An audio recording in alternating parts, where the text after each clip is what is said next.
الحمد لله رب العالمين وصلى الله على نبينا محمد وعلى آله وصحبه وسلم تسليما كثيرا أما بعد. آج انشاءاللہ تعالی رمضان مبارک کا مہینہ، اس سے متعلق کہ رمضان جیسی عبادت کس طرح شروع ہوئی، روزے کی عبادت اور رمضان مبارک کا مہینہ اس کی کس طرح ابتدا ہوئی، اس سے متعلق انشاءاللہ تعالی کچھ گفتگو ہوگی۔ اس سے پہلے کہ ہم اپنا موضوع شروع کریں، رمضان کا معنی کیا ہے اور اس کی ابتدا کہاں سے شروع ہوئی اس مہینے کی؟ جاہلیت کے اندر اس کا نام ایک عجیب سا نام تھا، ناطق نام تھا۔ پھر اس کے بعد ان لوگوں نے جب مہینوں کے نام تبدیل کرنا شروع کیے جاہلیت کے اندر، تو پھر رمضان کا مہینہ، اس کا جو زمانہ آیا، جو وقت آیا تبدیل کرنے کا، وہ شدید گرمی کے اندر آیا،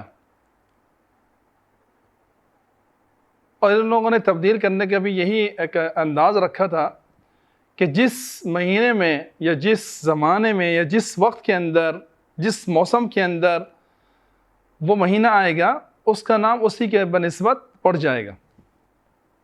تو رمضان کا جب مہینہ آیا تو کیوں شدید گرمی تھی، تو ان لوگوں نے اس مہینے کا ناطق میں جو لفظ ہے اس کو رمضان کے اندر تبدیل کر دیا، کیونکہ رمضان کا معنی شدید گرمی کا ہے، ایسی گرمی جس سے اتنی زمین کے اندر گرمائش پیدا ہو جائے کہ جس سے پیر جلنے لگ جائیں۔ جس طرح کہ ایک حدیث کے اندر آتا ہے حین ترمض الفصال، کہ چاش کا وقت وہ وقت ہے کہ جس وقت اونٹ کے بچے کے پیر جلنے لگ جائیں، تو یہاں پر بھی رمض کا استعمال کیا گیا ہے، حین ترمض الفصال۔ تو یہاں پر بھی تو یہ ایک وجہ ہے جس کی وجہ سے ان لوگوں نے یہ نام رکھ دیا رمضان، کیونکہ اس وقت زمین بہت زیادہ گرم ہو جاتی ہے۔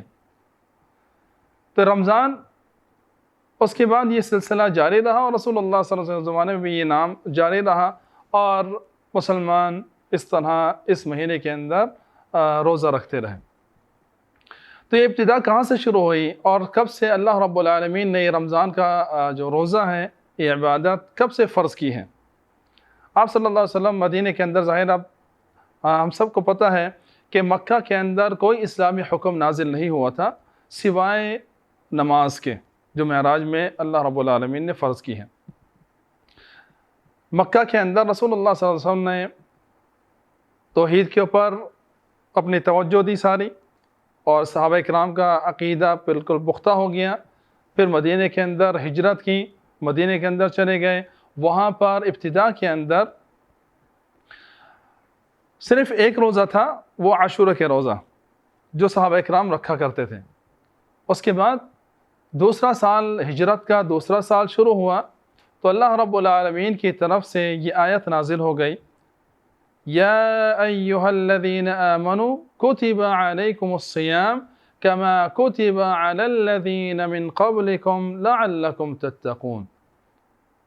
تو یہ مسلمانوں پر بھی فرض قرار دے دی گئی، یا ایہا الذین آمنوا، اے ایمان والو، تم پر روزے، رمضان کے روزے فرض قرار دیے گئے ہیں، جس طرح تم سے پچھلی امتوں پر یہ فرض قرار دیے گئے تھے۔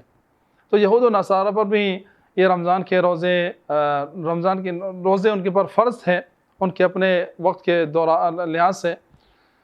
تو مسلمانوں کے لیے شعبان کے مہینے میں یہ آیت نازل ہو گئی، اور پھر اس کے بعد یہ عبادت فرض قرار دے دی گئی، اور یہ اسلام کا رکن بھی بنا دیا گیا، جیسا کہ عبداللہ بن عمر رضی اللہ تعالیٰ فرماتے ہیں، یہ بنیادی طور پر اسلام کا رکن بھی ہے۔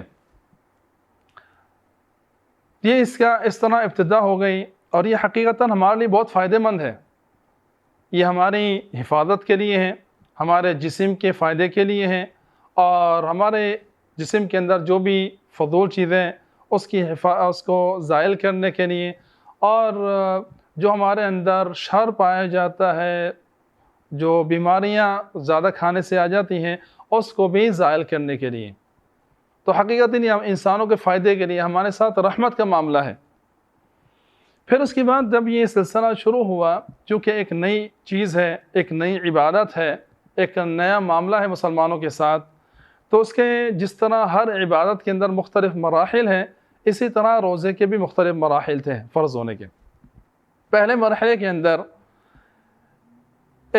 اس کے اندر اختیار دیا گیا تھا کہ کس طرح اس کو ہم نے رکھنا ہے۔ تو پہلے شروع میں اس طرح ہوا کہ چاہے آپ روزہ رکھیں یا آپ ایک مسکین کو کھانا کھلا دیں، تو یہ پہلا مرحلہ تھا۔ تو چونکہ مدینہ کے اندر ایسے حالات نہیں تھے مسلمانوں کے، تو اکثر جو ہے روزہ رکھا کرتے تھے، عملاً اس آیت پر عمل کرتے ہوئے وَأَن تَصُومُوا خَيْرٌ لَكُمْ، اگر تم روزہ رکھو گے تو یہ تمہارے لیے زیادہ بہتر ہے۔ تو یہ پہلا مرحلہ تھا۔ پھر اس کے بعد دوسرا مرحلہ، یہ کچھ دن تک چلتا رہا۔ پھر اس کے بعد دوسرا مرحلہ شروع ہوا، جو اہل کتاب کے مطابق ہی چل رہا تھا، کہ اگر وہ کوئی عشاء کی نماز پڑھ لیتا اور یا پھر وہ سو جاتا، تو پھر اس کے اوپر وہ دوسرا رمضان یعنی دوسرا روزہ شروع ہو جایا کرتا تھا۔ اسی ضمن میں چونکہ یہ تھوڑا بھاری پڑ گیا مسلمانوں پر، مشقت والا معاملہ تھا، تو اسی طرح ایک قصہ واقعہ پیش آیا۔ ایک صحابی تھے قیس ابن سرمہ الانصاری، جو مدینہ کے رہنے والے تھے۔ وہ کام کیا کرتے تھے اپنے باغ کے اندر، ان کا کھجور کا باغ تھا، اس کے اندر وہ کام کیا کرتے تھے۔ تو ایک دفعہ وہ کام کر آئے اور بڑے تھکے ہارے تھے، اور بیگم سے پوچھا کہ کچھ کھانے کے لیے ہے؟ تو انہوں نے کہا گھر میں تو کچھ نہیں ہے، میں دیکھتی ہوں کہ وہاں کچھ لے کر آتی ہوں۔ تو وہ کھانا لینے کے لیے چلی گئی، اور اس کے بعد یہ قیس بن سرمہ رضی اللہ تعالی عنہ یہ بس لیٹے آرام کرنے کے لیے، اور ان کی آنکھ لگ گئی۔ تو جب یہ ان کی بیگم آئی، انہوں نے دیکھا تو کہنے لگا خسارہ، یہ کیا ہو گیا؟ یہ تو سو گئے، اب تو یہ کھا نہیں سکتے۔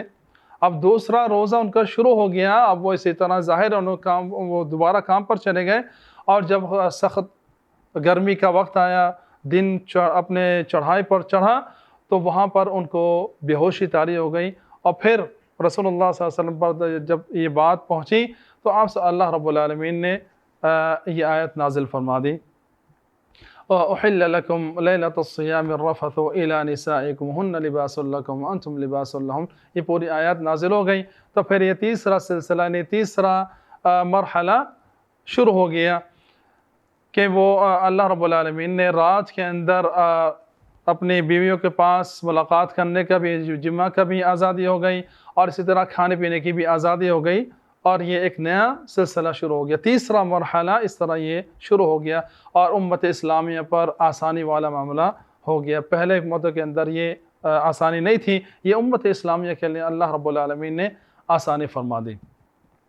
ایک اور اسی طرح قصہ ہوا تھا عمر بن خطاب رضی اللہ تعالی عنہما سے بھی اسی طرح ہو گیا، کہ وہ سو گئے تھے، اور سونے کے بعد جو ہے وہ اپنی گھر والی سے ملاقات کر بیٹھے، یعنی جماع کر بیٹھے۔ اور اسی طرح کچھ صحابہ کرام سونے کے بعد بھی وہ کچھ کھا لیا کرتے تھے، حالانکہ یہ نافرمانی ہے، لیکن چونکہ ابتدائی زمانہ ہے، ابتدائی معاملہ ہے، تو پھر اللہ رب العالمین کی طرف سے وہ آیت، اسی آیاتوں کے اندر وہ آیت بھی ہو گئی، عَلِمَ اللَّهُ أَنَّكُمْ كُنْتُمْ تَخْتَانُونَ أَنفُسَكُمْ، کہ اللہ رب العالمین نے جان لیا کہ تم خیانت کا معنی ادھر یعنی نافرمانی کے معنی میں کیا کرتے تھے۔ تو اللہ رب العالمین نے پھر یہ آیت نازل فرما دی، اور پھر اپنی بیوی کے پاس جانا بھی اس کے لیے آسان ہو گیا، اور اس کی اجازت مل گئی، کھانا پینا بھی اس کی اجازت مل گئی۔ تو یہ سلسلہ تھا، کیونکہ ایک ابتدائی چیز ہے۔ رسول اللہ صلی اللہ علیہ وسلم نے تقریباً 9 رمضان آپ نے روزے رکھے ہیں، کیونکہ 9 سال تک آپ صلی اللہ علیہ وسلم مدینہ میں زندہ رہے، تو 9 رمضان آپ کی زندگی میں آئے، اور آپ نے 9 رمضان کے روزے رکھے۔ بعض علم کہتے ہیں کہ جتنے بھی یہ روزے آئے سارے کے سارے 29 کے تھے، سوائے ایک کے، تو وہ 30 کا مہینہ تھا۔ اور اسی طرح یہ سارے جتنے بھی رمضان کے روزے آئے وہ سارے کے سارے گرمی کے اندر تھے، سارے کے سارے گرمی کے اندر تھے۔ تو یہ بعض اہل علم نے اپنی طرف سے ایک ذکر کیا ہے۔